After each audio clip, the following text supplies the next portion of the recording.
I am here with Eric Anderson in his fourth and last interview in this series. If you are not familiar with Eric Anderson's case, I encourage you to read his summary on his website of this case or check out the video of his advocate reading the summary. I believe we saved the best for last, and one of the best surprises in this case, so let's start. I've seen in your summary there is another Eric that is known in this case beside you. Do you believe this person named Eric Swanson could be the real shooter? I don't know firsthand about what anybody did or didn't do. I wasn't involved at all.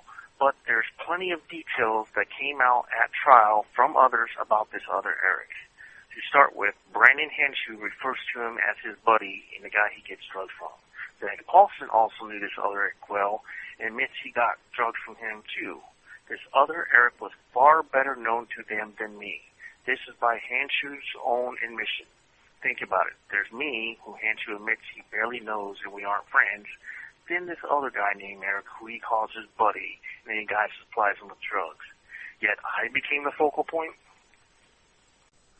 Yes, it does seem surprising you became the focus point after reading about what a witness named Patricia Cogan testified in court. Can you explain to everyone what she said? What is really interesting about Patricia Cogan's testimony starts at preliminary hearings. She made some statements to the police that were very generalized. Then in court, she tells the prosecutor, while under oath, that she's mistaken. She's never seen me before. She didn't know there were two Erics. These were her words. You would think this would have been a bombshell, or at the very least, the DA wouldn't have tried to use her at trial, but he did. At trial, she repeats what she said at preliminary hearings, except now the DA is trying to pin her to statements from a report the DA investigator filled out where my nickname was added. She again tries to explain she was talking about the other Eric, that she's never seen me before. Then the DA says, well, didn't you say it was the other Eric that does tattoos? Her reply was she didn't know who did tattoos.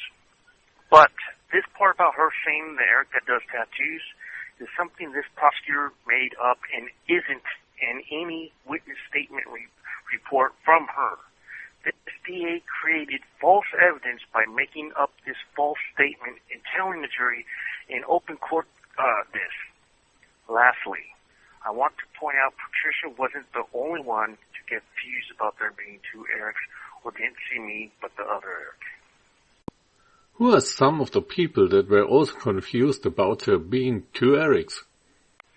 There's Miss Atkins, who had heard from Valley Pretty that Eric was involved, but she only knew of the other Eric, and likewise didn't know there was two Erics, which, by the way Valerie had told her, made her believe it could only be the Eric they both knew.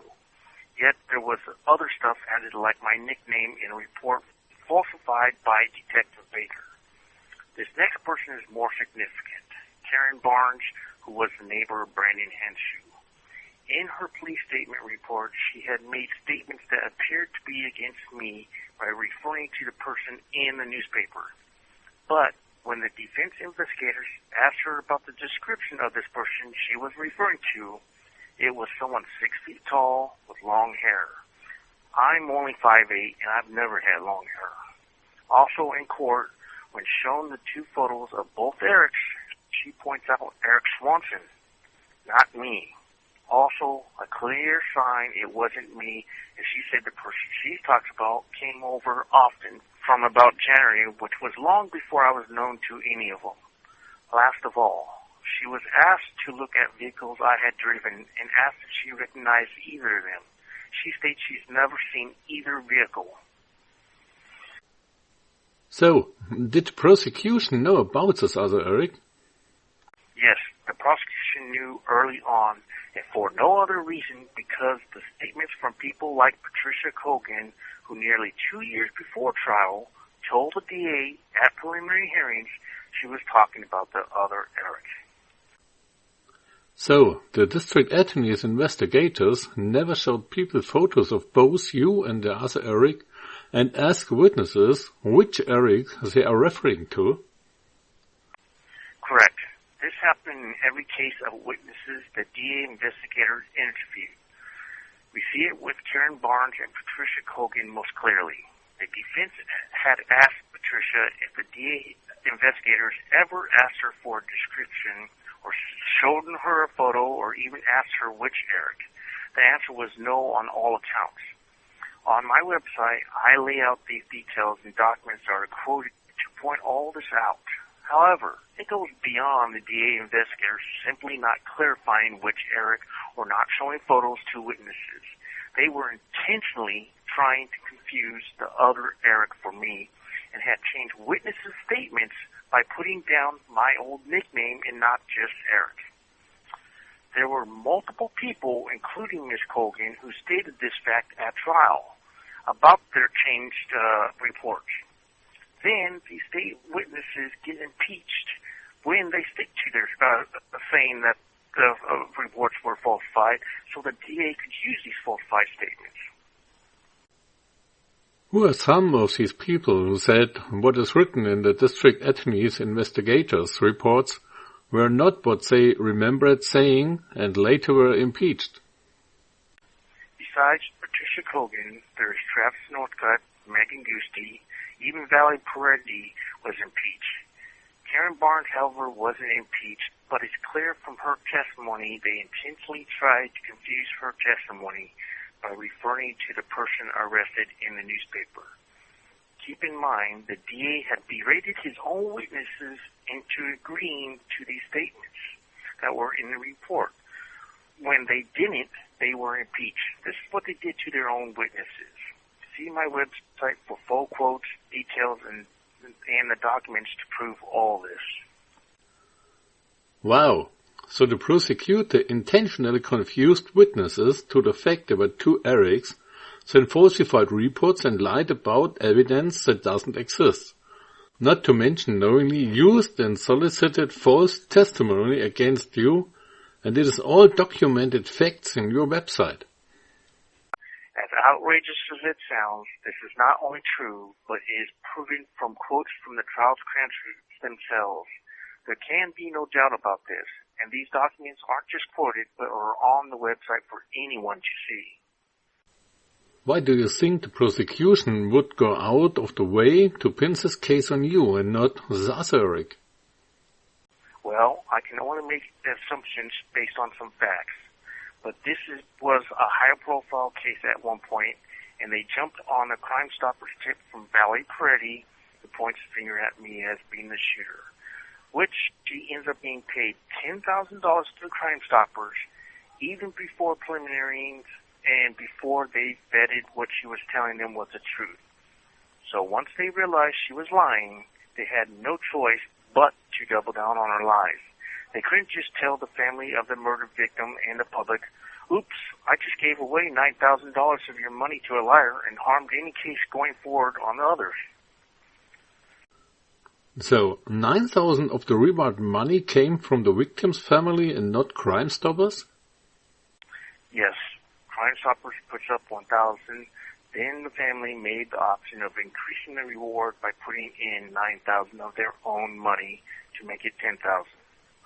Now, imagine if you were the DA trying to explain to the family that he royally screwed up and gave away the reward money to a liar, basically victimizing the family again versus railroading a convict, someone who has been in prison before. What is easier, ruin your own career or railroading me? Keep in mind, there is zero doubt about Valerie Peretti being a liar and a perjurer. She admits to lying about this case, failed the polygraph even after she changed her story, and she gave at least 7 different statements. And there is evidence like my cell phone records that proves she committed perjury. Okay, please explain to the people why you are still in prison, since we have all this documented proof of these facts. There's one very clear reason, which is I've been on death row waiting to be appointed a state habeas appellate lawyer for over 15 years. Most of the issues I'm referring to are habeas issues. The reason I'm doing these interviews and having a petition going and everything else is because I'm hoping to either find a legal organization that will see my case and help me, or even a pro bono lawyer. The other possibility that could come from this is if enough people learn about my case that it causes the San Diego DA's office to be embarrassed and shamed enough to want to fix the problem on their own. What can people do to help you? There are a few simple things basically anyone can do. One is to sign my petition at https://www.change.org/justice4 Eric Anderson. Also, it's really important to share my links as much as possible. I need to get my story out and the case out into the public's knowledge. Please send my details to your favorite social media influencer and ask them to get the word out. I'm interested in any help I can get. If someone wants to help beyond this or in some different way, leave a message on my Facebook cause page and my advocate will get back with you. You can find my Facebook cause page at Eric Anderson Cause for Justice. Is there any final words before we end this interview? Yes, there's one thing I want to put out there, that my case should interest more than just criminal defense lawyers, given the amount and type of judicial corruption done in my case. Civil rights lawyers should also consider taking my case.